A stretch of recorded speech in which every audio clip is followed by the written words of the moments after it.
करता हूं। क्या कहा? यह सरकार साड़ी बदलती है, साड़ी के अंदर का नाड़ा बदलती है, नाड़े के अंदर का माल नहीं बदलती है। मैं कंप्यूटर में बैठा हुआ था, मैंने कंप्यूटर ऑन किया, वहां पर एनडीटीवी ऑन किया, और जब मैंने यह सुना, यकीनी तौर पर मैं दावे से कह रहा हूं भूपेंद्र रावत हूं, मोदी नहीं हूं, मैंने तत्काल ट्वीट करके लिखा, हे नरेंद्र मोदी, वोट मांगो, तुमको अमेरिका जाने का वीजा मिल जाएगा, मां बहनों के वस्त्र का चीरहरण मत करो। और आपको बताना चाहता हूं, इनकी मरहूम मां भी साड़ी पहनती थी, साड़ी के अंदर आके नाड़ा, अंदर नाड़ा, नाड़े के अंदर क्या होता है। इस आदमी ने जब ये शब्द कहे तो आप इसके ज्ञान, बुद्धि और विवेक, मैं देश की मां बहनों से मैं माफी चाहता हूं, मैंने ये अल्फाज कहे हैं, लेकिन मेरी वेदना है, क्या करूं। एक जाहिल को इस देश के अंधभक्तों ने हमारे देश की नाक कटवाने के लिए निरंतर प्रधानमंत्री की कुर्सी पर बिठा रहे। आज वहां काफी पलट रहा था, हमने कई बार बुलाया, अच्छा हमने कई बार बुलाया, चलो नरेंद्र मोदी जी तुम मेरे विजय बिहार के चौराहे पर आ जाओ, मैं जूतों की माला से तुम्हारा स्वागत करूंगा, क्योंकि 2.5 लाख करोड़ का नुकसान पहली बार के नोटबंदी में हुआ। मेरे यहाँ बहुत गरीब लोगों के जूते इकट्ठे हैं, मैं माला बनवा सकता हूँ। आप जो कह रहे नरेंद्र मोदी आना तो चाहे, जंतर मंतर पर धरना चल रहा है, 28 दिन से ज्यादा हो गए, बेटियां बैठी है, मोदी तुम्हारा यहाँ भी स्वागत है, आप आ जाओ, हम यहाँ भी तुम्हारा स्वागत करने के लिए तैयार है। अरे भाई आप समझ लो, मैं आपको बता दूं, अगर आप बंदर के हाथ में उस्तरा दोगे और मोदी जैसे जाहिल के हाथ में देश दोगे तो नोटबंदी में बर्बादी होगी, हमारे देश में टैक्स पद्धति में बर्बादी होगी, कोरोना के नाम पे बर्बादी होगी, आप समझ लो जवानों को मरवा कर बर्बादी होगी। हमारे देश के किसानों को, जवानों को, बेटियों को और बेरोजगारों को सड़क पर ला करके नरेंद्र मोदी ने सबका और देश का बुरा हाल कर दिया है, लेकिन अंधभक्तों को ये नजर नहीं आता है। और लास्ट बात, अब ये मैं इसलिए कहना चाह रहा हूं, वो तमाम बातें आ गई, इसलिए मैं आपसे अपील करता हूं, आप सब लोगों से अपील करता हूं, बगैर टेलीप्रॉम्प्टर का ये व्यक्ति अनपढ़ आदमी बोल नहीं पाता है, पढ़ नहीं पाता है, ये पलट के बोलता है। और हमारे देश में इसने सही कहा था, जो 70 साल में नहीं हुआ वो संघी आरएसएस के लोगों ने, देश के गद्दारों ने पहली बार कामयाब बना दिया। शिक्षितों को देश में, शिक्षित देश में एक नालायक जाहिल अनपढ़ आदमी को बिठा दिया, जो देश और दुनिया में हमारी नाक कटवा रहा है। मुद्दा है देश के अंदर बेरोजगारी का, मुद्दा है महंगाई का, मुद्दा है भ्रष्टाचार का, और नरेंद्र मोदी और अमित शाह मुद्दा बना रहे थे बजरंग बली और बजरंग दल का, तो ये लोगों ने खारिज किया। और आपने ये भी देखा होगा कि यहां तक भी पराकाष्ठा हो गई थी कि देश के गृह मंत्री ने कहा यदि यहां कांग्रेस की सरकार बनेगी तो दंगे होंगे। मैंने पहले भी अपील किया, आपके दर्शकों से फिर अपील करना चाहूंगा आपके माध्यम से, कर्नाटक की येदियुरप्पा सरकार, मैं सिद्धरामैया की सरकार से भी अपील करना चाहूंगा कि कर्नाटक के मतदाताओं ने बजरंग दल को खत्म करने के लिए जो आपके 5 शर्तें हैं उनको स्वीकार करते हुए और देश के भाईचारा को कायम रखते हुए देश में दंगा फैलाने वाले, नफरत फैलाने वालों को हरा करके जो जीत दर्ज की है, उसके लिए मैं अपील करता हूं। एक भी दंगा अगर कर्नाटक में हो तो सबसे पहला मुकदमा थाने में जाकर देश के गृह मंत्री अमित शाह के खिलाफ दर्ज कराया जाना चाहिए। और कर्नाटक की सरकार का दायित्व बनता है, सिद्धरामैया सरकार की दायित्व बनता है कि एफआईआर दर्ज करने में कोई आनाकानी न की जाए। जिस तरीके से भाजपा के सांसद, कुश्ती महासंघ के अध्यक्ष ने देश की ओलंपिक पदक विजेता बेटियों का यौन शोषण किया और उनके खिलाफ एफआईआर दर्ज कराने के लिए कनॉट प्लेस थाने में जब गई तो उसको आनाकानी कर दिया। अमित शाह, नरेंद्र मोदी के इशारे पर पुलिस ने एफआईआर दर्ज नहीं की थी, सुप्रीम कोर्ट के आदेश के बाद उसके खिलाफ मुकदमा दर्ज हुआ। यह हालत कर्नाटक में नहीं होनी चाहिए, जहां जहां दंगा हो, और शुरुआत भी होनी चाहिए किसी राज्य से। लेकिन मैं आपको बताना चाहता हूं, जिसको देश और दुनिया का बड़ा गुरु बताया जा रहा है, वो इतना बड़ा गुरु घंटाल निकला। मैं अपने देश के प्रधानमंत्री नरेंद्र मोदी जी का जिक्र कर रहा हूं। हमारे लिए, देश के लिए, 140 करोड़ आबादी के लिए यह शर्म और अफसोस की बात है कि फरवरी 2022 में यूक्रेन और रूस का जब युद्ध शुरू हुआ था, तब आपने देखा होगा गोदी मीडिया में बैठे एंकर कह रहे थे और अंधभक्त कह रहे थे एकदम अभी पुतिन के साथ बात करेंगे नरेंद्र मोदी और वो युद्ध समाप्त हो जाएगा। आज G20 के जो राष्ट्रीय अध्यक्ष बैठे हुए जापान में, प्रधानमंत्री नरेंद्र मोदी जो 2022 फरवरी से, मैं बात कर रहा हूं 24 फरवरी से, यूक्रेन और रूस पर युद्ध बंद कराने की ताकत रखते थे, उनको यूक्रेन और रूस के युद्ध के विषय में जो कुछ बोलना था वहां जापान में टेलीप्रॉम्प्टर नहीं था। तो हमारे देश का फर्जी डिग्रीधारी प्रधानमंत्री एक डायरी लेकर के पलट रहा था। दुनिया में इससे बड़ा अपमान कुछ हो नहीं सकता।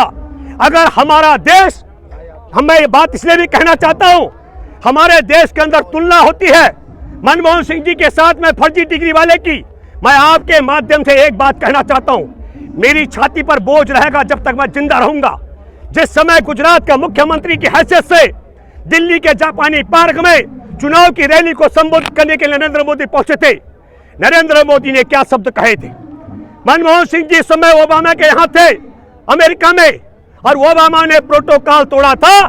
प्रधानमंत्री मनमोहन सिंह जी को छोड़ने के लिए वहां तक गया जहां तक अमेरिका राष्ट्रपति नहीं जाता, क्योंकि उन्होंने कहा था ओबामा ने, मैं डॉक्टर मनमोहन सिंह का विद्यार्थी जीवन से सम्मान करता हूं। और वैसा सम्मान कर रहा था राष्ट्रपति अमेरिका का, हमारे देश के मनमोहन सिंह जी का। तब भारत के राजधानी दिल्ली के जापानी पार्क में मनमोहन सिंह की सरकार के लिए जिन शब्दों का चयन तब नरेंद्र मोदी ने किया था, जब बेशर्म है तो आज मैं यूक्रेन और रूस के लिए, मैं आपको बताना चाहता हूं, मैं उत्तराखंड में था, विधानसभा चुनाव जब हुए तो एक महिला, पढ़ी लिखी महिला ने, मैंने पूछा तुमने किसको वोट दिया? उसने मुझसे पूछा, मैंने कहा मेरा वोट यहाँ नहीं है, मैं यहाँ का निवासी नहीं हूँ। तो उस महिला ने, मैंने पूछा तुमने किसको वोट दिया? उसने जवाब दिया, मैंने नरेंद्र मोदी के पार्टी को वोट दिया। अरे क्यों दिया? क्योंकि वो यूक्रेन में फंसे हजारों बच्चों को लेकर भारत आया था। मैं आपके माध्यम से कहना चाहता हूँ, वो पीड़ित बच्चे लाठी, डंडे, जूते और ठोकर खा करके, भूखे प्यासे जान बचा करके यूक्रेन से बाहर निकले थे, तब वहां पर हवाई जहाज लगाया गया था। आपने देखा भी होगा हमारे देश में इनका नया गुलाम जब वहां गया था तो एक देश के राजनेता ने किस प्रकार की फटकार लगाई थी। तब मैं आपसे कहना चाहता हूं, इस पटाकथा पर वापस आ रहा हूं कि 2000 के नोट बदली करने का टाइमिंग क्यों तय किया गया है? क्योंकि इस देश में एक और अफवाह फैलाई जा रही है कि भारतीय जनता पार्टी अपने आप से हारी है, जानबूझ के कांग्रेस को जिताया है। ये जानबूझ करके एक आभा मंडल खड़ा किया जा रहा है।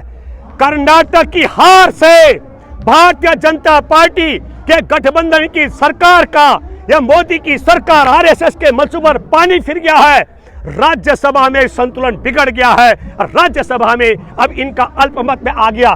जो ये हर फैसले ऐसे आंख बंद करके पास करते थे, उस ओर चला गया है। इसलिए अब रहा सवाल कि ये मोदी का जो माया मंडल है, उस आभा मंडल को खत्म न किया जाए, टेलीविजन पर चर्चा न चल सके। एक दो, मैं आपको बताना चाहता हूं, हमारे देश में सुप्रीम कोर्ट के आदेश से यौन शोषण और पॉक्सो का मुकदमा दर्ज होने के बाद भाजपा के सांसद को गिरफ्तार नहीं किया जा रहा है। 3, पुलवामा में जवानों की हत्या का मामला फिर हमारे देश के सत्यपाल जी ने, जो 4 राज्यों के राज्यपाल भी रह चुके हैं, उन्होंने उठाया। और चौथी बात, हमारे देश में अदानी के माध्यम से चीन के चांग चुंग लिंग के साथ जो साझेदारी करके देश को बर्बाद करने का, इन 4 बड़े मुद्दों से जी षड्यंत्र जी। इस नोट में तो चिप था, फिर भी इसमें बंद क्यों करने? देखिए आप सुनिए, इस नोट में कोई चिप नहीं था। ये सुनिए, ये उसी प्रकार चित्रा त्रिपाठी भी उसी अफवाह गिरोह का एक हिस्सा है। आपको समझना पड़ेगा, पापी पेट का सवाल भी है। मैंने व्यक्तिगत तौर पर, मैं आपको बताना चाहता हूं, मैं नरेंद्र मोदी की मन की बात को लेकर के 2016 में सारा समय में 1 घंटे की चर्चा में मैं अकेला व्यक्ति था, और मैंने दावा किया था कि देश का प्रधानमंत्री कभी झूठ नहीं बोल सकता है, और देश में संघ का प्रचारक रह चुका शख्स कभी सच नहीं बोल सकता है। हमने दावा किया था, ये मन की बात मेरे देश के प्रधानमंत्री के मन की नहीं है, संघ के प्रचारक रह चुके नरेंद्र मोदी के मन की बात है। क्यों कहा था?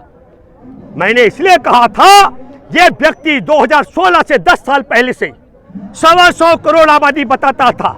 मैंने कहा नरेंद्र मोदी ने अपनी पत्नी का त्याग कर रखा है, इसलिए नरेंद्र मोदी के वंश वृद्धि नहीं हो रही है। लेकिन इसका कतई यह मतलब नहीं है कि हमारे देश में मां बहनों की कोख सूनी हो गई हो, क्योंकि जिस दिन मैं चर्चा में था उस दिन हमारे देश की आबादी 134 करोड़ से ज्यादा हो चुकी थी। इसलिए मैं आपको कहना चाहता हूं, जिस प्रकार की अफवाह इन्होंने, एक उदाहरण में दूं, इन्होंने कहा था कि सावरकर बुलबुल में बैठ के भारत भ्रमण करता है, वैसे ही ये कह रहे हैं कि 2000 के नोट पर चिप लगी हुई है। इसके लिए भी मैं जिक्र करूंगा, मेरे पास रेडमी का फोन था 13,500 का, मैं नेटवर्क ऐसे ढूंढता हूं, मेरे पास गैलेक्सी A52 है, मैं ऐसे ढूंढता हूं, MTNL का नेटवर्क नहीं मिलता है, और 2000 के नोट पे चिप बताई गई। ये सिर्फ उसी तरीके की अफवाह है जिस तरीके के सपने आपको 15-15 लाख रुपए के, अच्छे दिन के, 2-2 करोड़ रोजगार के।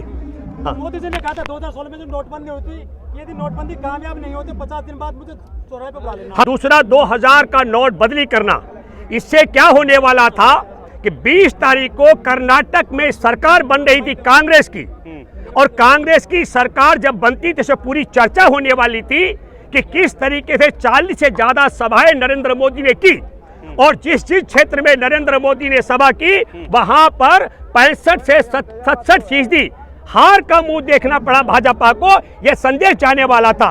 मास्टर स्ट्रोक में इसलिए भी कहना चाहता हूं, आपने देखा होगा गोदी मीडिया में जिस समय काउंटिंग के दौरान भारतीय जनता पार्टी गणना के बीच में 115 सीटों पर लीड दे रही थी, तब तमाम जो गोदी मीडिया के एंकर थे छाती ठोक रहे थे और कहने लग गए थे ये मोदी का जादू चल पड़ा है।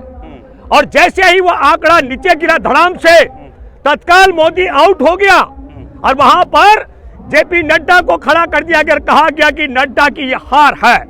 तो आपको मैं ये बताना चाहता हूं, ये मास्टर स्ट्रोक है किस बात को लेकर के, एक भारत में जिस तरीके से दक्षिण को भाजपा अपना दरवाजा मानती है जीत का, वह दरवाजा बंद हो गया है। जिस तरीके की पराकाष्ठा वहां पर की गई है, मुद्दा क्या है,